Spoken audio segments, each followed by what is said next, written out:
हमारा काम है आपके लिए अच्छी और दिलचस्प कहानियों को समय समय पर लाना। इसलिए आप लोग भी अपना ज्यादा से ज्यादा प्रेम दिखाएं ताकि हम भी उतने ही जोश से आपके लिए अलग अलग तरह की कहानियां लाते रहे।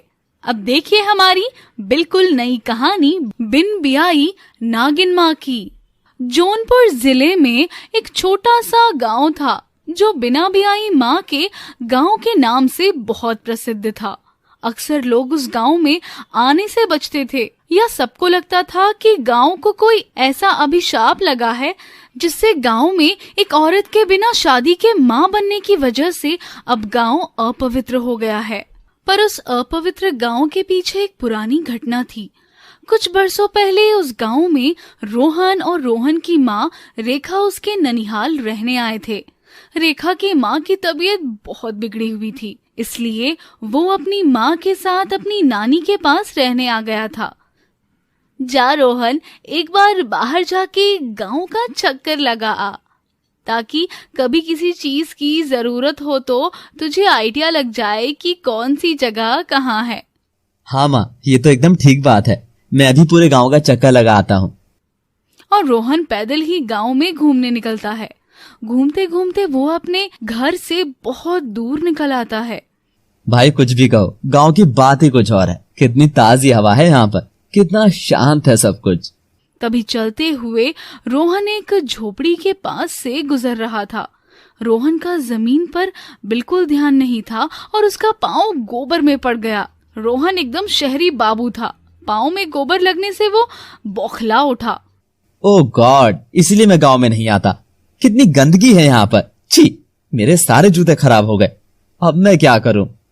तभी रोहन को एक लड़की की मीठी आवाज सुनाई देती है। साहब जी अभी तो बड़ी बड़ी बातें कर रहे थे कि गांव ऐसा गांव वैसा, और गोबर लगने से गांव बुरा हो गया क्या? रोहन को लड़की की आवाज बहुत अच्छी लगी। उसने पलटकर देखा तो लड़की एकदम देसी कपड़ों में खड़ी थी और चुनरी से उसने अपने चेहरे को छिपा रखा था। मगर रोहन उसकी कमर पर बने उस सुंदर फूल के टैटू की ओर देखता है। ये देख वो लड़की थोड़ा सहम कर अपनी कमर ढक लेती है। रोहन उसके पास उसका चेहरा देखने के लिए जैसे ही आगे बढ़ा, सामने से एक बैल दौड़ता हुआ रोहन की ओर आया। लड़की ने उसे देख लिया था, मगर रोहन ने बैल को नहीं देखा था। लड़की रोहन की ओर दौड़ी और उसे जोर से धक्का दिया, जिससे रोहन पीछे रखे गोबर के ढेर में जाकर गिरा और उसके पूरे शरीर पर गोबर ही गोबर फैल गया। बस फिर क्या, रोहन ये देख बहुत ही ज्यादा गुस्सा करने लगा। कैसी बदतमीज लड़की हो तुम। तुम्हें पता भी है मुझे कितनी बड़ी एलर्जी है इन सब से। और ये कपड़े जो तुम्हारी वजह से खराब हुए ना, उसका क्या? कौन देगा इनके पैसे? हाँ, तुम इस टूटी झोपड़ी के अलावा है ही क्या तुम्हारे पास? साहब जी मेरी बात तो सुनिए, वो बैल। पर लड़की की बात खत्म होने से पहले ही रोहन गुस्से से चला जाता है। लड़की भी उदास हो जाती है और अपनी झोपड़ी में जाकर अपना माटी का गुल्लक उठाती है और उसे तोड़ देती है। ये पैसे मैंने मेरी बकरी के बच्चे के लिए जोड़े थे, मगर कोई नहीं, पहले उस शहरी लड़के के कपड़ों के पैसे दे देती हूँ, मगर मैं उसे ढूंढूंगी कहाँ? रोहन भी तिलमिलाता हुआ घर वापस लौटता है। रेखा उसे ऐसे देखकर बहुत हंसती है। तो आखिर गांव का स्वाद तूने चख ही लिया बेटा। अरे नहीं रेखा, इसने तो गोबर का स्वाद भी चख लिया लगता है। पर आखिर ये सब हुआ कैसे मेरे मुन्ने? ये सब तो उस पागल गवार लड़की की वजह से हुआ है। ये भी कोई तरीका होता है गांव में मेहमान के साथ खेलने का? चल जाकर नहा ले और कपड़े खिड़की से बाहर फेंक देना, वरना इनमें बदबू आएगी। और रोहन ऐसा ही करता है और कपड़े खिड़की से बाहर फेंकता है। रोहन का घर काफी बड़ा था, इसलिए उसकी खिड़की एकदम पीछे जंगल की ओर खुलती थी। वहां से वही लड़की गुजर रही थी। उसके हाथ में एक नई जोड़ी कपड़े थे जो वो रोहन के लिए लेकर आई थी। तभी उसे खिड़की के नीचे गोबर से लिपे हुए कपड़े नजर आते हैं। अरे, ये तो शहरी लड़के के ही लगते हैं।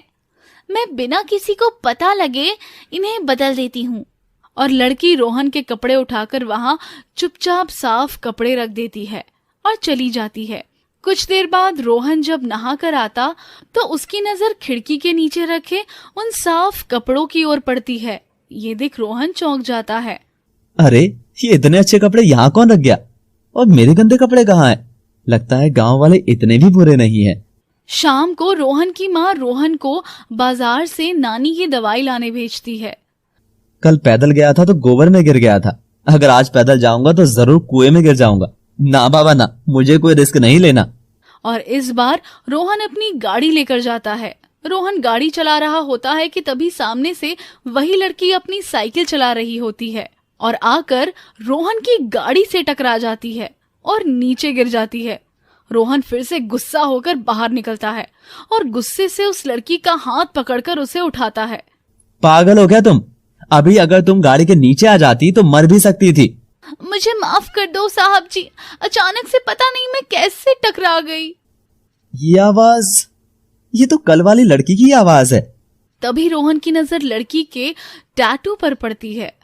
तुम तो कल वाली लड़की ही हो ना? तो मेरे पीछे क्यों पड़ी हो यार? कभी गोबर में डालती हो तो आज तो मुझे जेल पहुंचाने का इरादा था तुम्हारा तो।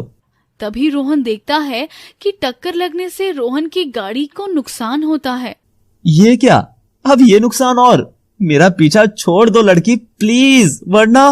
और रोहन उसे थप्पड़ मारने के लिए हाथ उठाता है पर रुक जाता है और दोनों हाथ जोड़ लेता है। तब तक बाकी गांव वाले भी आ जाते हैं। मुझे माफ करना साहब जी, माफ करना। और वहां से रोती हुई अपनी साइकिल उठाकर ले जाती है। तभी गांव वाले रोहन को शांत करते हैं। बेटा क्या बात हुई, हमें बताओ। और रोहन उन्हें सारी बात बताता है। और कल भी इस बेवकूफ लड़की ने पता नहीं क्यों वैसा किया। कौन वो लड़की? वो तो मंजरी है, बड़ी प्यारी बच्ची है, सबकी कुछ न कुछ मदद करने में लगी ही रहती है। जरूर उस बेचारी ने किसी वजह से ऐसा किया होगा। बेचारी बिना माँ बाप की बच्ची है ना, तो सब गलत समझते हैं। माफ करना बेटा।